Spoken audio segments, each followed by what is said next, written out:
जैसे देखा जाए, अगर वकालत का एक वर्कशॉप था दिल्ली में, सेंटम GRO ने होस्ट किया था, EPIC बोल के एक समिट था, और वहाँ पे मैंने पहली बार अपनी ज़िंदगी में एक बधिर लॉयर देखा। वो national association of the deaf America के CEO थे, वो खुद बधिर लॉयर थे।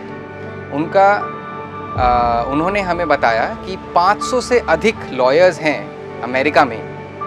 तो वो देख के मेरे को मतलब इतना शॉक्ड हुई, और उस दिन से मैंने ठान ली कि मैं लॉ करूँगी, मैं वकालत पढ़ूँगी। अगर अमेरिका के डेफ कर सकते हैं तो भारतीय डेफ भी कर सकते हैं। और मैं सशक्तिकरण हरियाणा की जो बधिर महिलाओं की जो संस्था है, मैं वहाँ पे भी जुड़ी हुई हूँ और अध्यक्ष हूँ।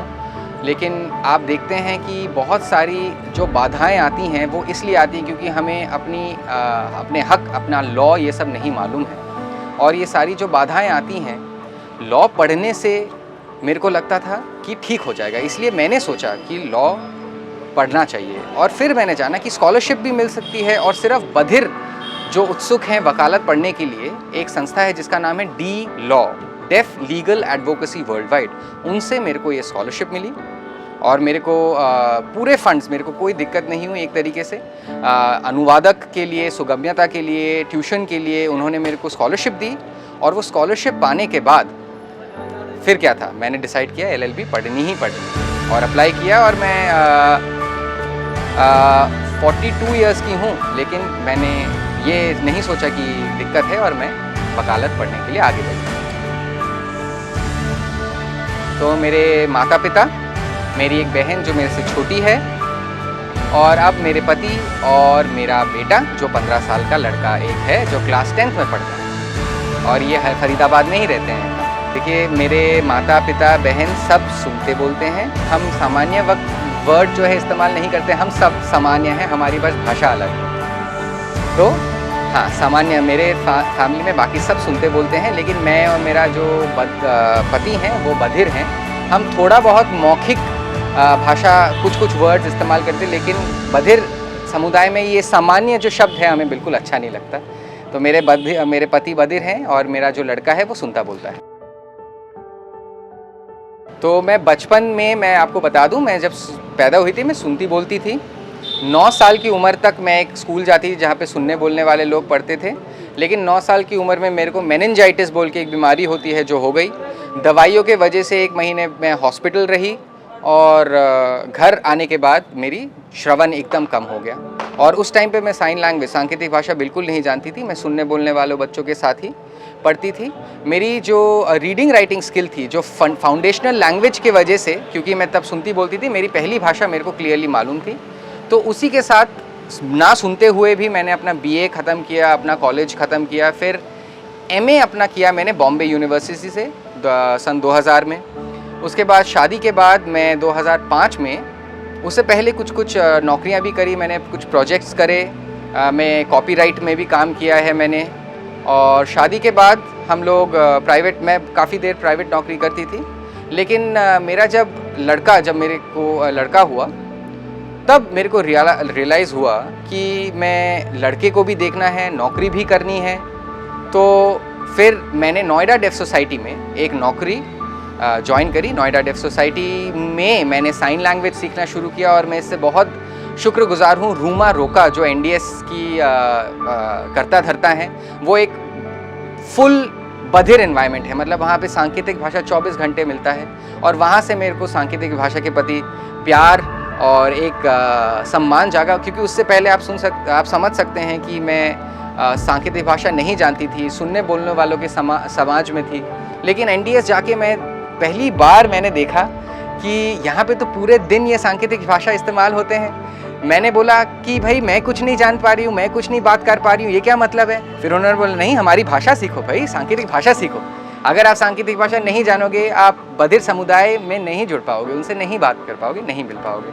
तो नोएडा डेफ सोसाइटी से कुछ 10 साल हो गए हैं कि मैं सांकेतिक भाषा बढ़िया तरीके से, वहाँ से लेके अब कुछ 15 साल हो चुके हैं कि मैं बढ़िया साइन लैंग्वेज यूज़ करती हूँ। तो मैं प्रैक्टिस तो अच्छा, सबसे पहले सुगम्यता बहुत बड़ी चीज़ है। तो अगर मैं केस लड़ूंगी वो सुगम्यता के लिए ही। बधिर लोगों की सोचिए, पुलिस स्टेशन में, हॉस्पिटल में, कोर्ट में बधिर लोग जाते हैं, सुगम्यता कहाँ मिलती है? नहीं मिल पाती है। तो मैं चाहती हूँ कि कहीं भी किसी भी जगह पे, आप जानते हैं जो निशक्तजन अधिनियम है RPWD 2016, लिखा हुआ है कि सुगम्यता हर जगह प्रदान करनी चाहिए। बधिर लोगों के लिए साइन लैंग्वेज की एक्सेसिबिलिटी होनी चाहिए, लेकिन ये इम्प्लीमेंटेशन के लिए मैं लड़ना चाहूँगा। ये मेरा एक मानना है। और प्रैक्टिस आपने मेरे को पूछा, मैं कोशिश तो कर रही हूँ कि हाई कोर्ट में अगर किसी तरीके से मैं किसी एक लॉयर जो निशक्तता या डिसेबिलिटी के फील्ड में फाइट करते हैं, मैं थोड़ा सा उनके साथ प्रैक्टिस करूँ एज एन इंटर्न, फिर इस फील्ड में शुरू करूँ। ठीक है, ऐसे तो बहुत सारे संघर्ष थे। सबसे पहले देखिए, कॉलेज में एक बधिर व्यक्ति को पढ़ने देना ही भारत में बहुत बड़ी बात है, तो मैंने पढ़ा।